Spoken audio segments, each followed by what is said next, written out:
দোকানের মতো perfect schezwan sauce বাড়িতেই বানাতে চাও? যদি বানাতে চাও তাহলে আজকে ভিডিওটা পুরোটাই দেখতে থাকো। আর যদি ভিডিওটা ভালো লাগে তাহলে একটা লাইক আর একটা কমেন্ট অবশ্যই করে দিও। চলো আজকে ভিডিও শুরু করা যাক। আজকে এই রেসিপিটা বানাবার জন্য আমাদের সবথেকে যেটা মেন প্রয়োজন সেটা হচ্ছে শুকনো লঙ্কা, যেটাকে আমরা এখানে 150 গ্রাম নিয়ে নিয়েছি। আর এই শুকনো লঙ্কাগুলোকে মধ্যিখান থেকে কেটে ভালো করে এর বীজগুলো বার করে ফেলে দিতে হবে।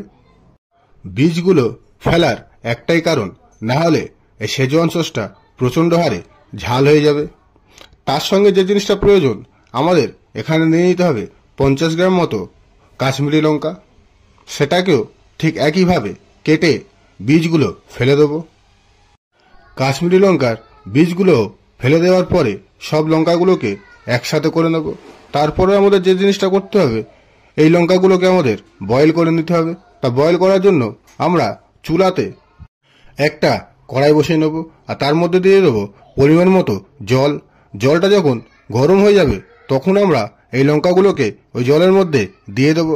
দিয়ে দেওয়ার পরে ওর মধ্যে দিয়ে দেবো 2 থেকে 3 চামচ ভিনিগার। ভিনিগারটা দেওয়ার পরে মোটামুটি 8 থেকে 10 মিনিট বয়েল করে নিতে হবে। তারপরে বয়েল হয়ে গেলে এই লঙ্কাগুলোকে আমরা ছেঁকে তুলে নেব। তারপরে লঙ্কাগুলো ঠান্ডা হয়ে গেলে ওটাকে আমরা পেস্ট করে নেব মিক্সিং জারে দিয়ে। দেখো ঠিক এইভাবে লঙ্কাগুলোকে মিক্সিং জারে দিয়ে তার মধ্যে প্রায় 50 থেকে 60 ml রিফাইন তেল আমরা দিয়ে দেব। রিফাইন তেলটা দিয়ে আমরা এই লঙ্কাটাকে পেস্ট করে নেব।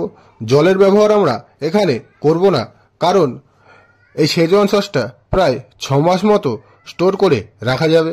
সব কিছু রেডি হয়ে গেলে চুলার মধ্যে একটা কড়াই বসিয়ে নেব।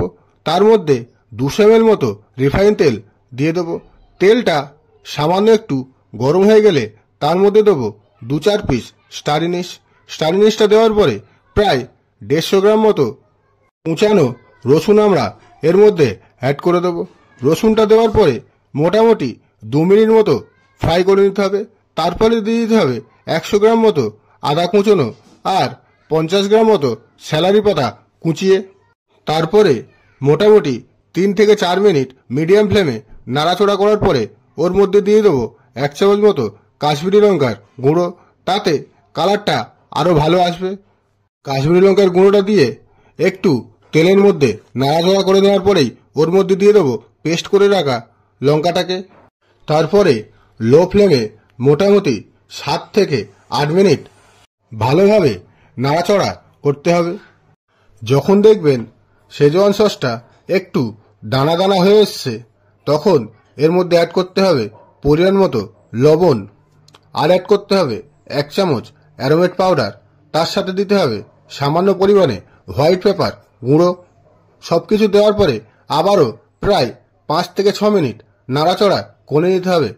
যখন দেখবেন শেজওয়ান সসটা ঠিক এই স্টেজে চলে এসছে আর সুন্দর একটা কালার ছেড়ে দিয়েছে, তখন এর মধ্যে দিতে হবে 200 গ্রাম মতো টমেটো সস, আর দিতে হবে 2 চামচ মতো ভিনিগার, 1 চামচ মতো ডার্ক সয়া সস। সব কিছু দেওয়ার পরেই আবারও 2 থেকে 3 মিনিট নেড়ে তুলে নিলেই রেডি হয়ে যাবে আমাদের আজকের রেসিপি শেজওয়ান সস। তোমরা চাইলে এই সসটাকে মোটামুটি 6 মাস মতো স্টোর করে রেখে দিতে পারো।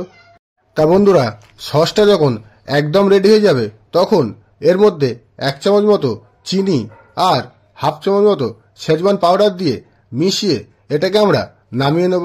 তাহলে বন্ধুরা, এই ছিল আজকের রেসিপি। রেসিপিটা যদি ভালো লাগে তাহলে একটা লাইক অবশ্যই করে দিও। টাটা।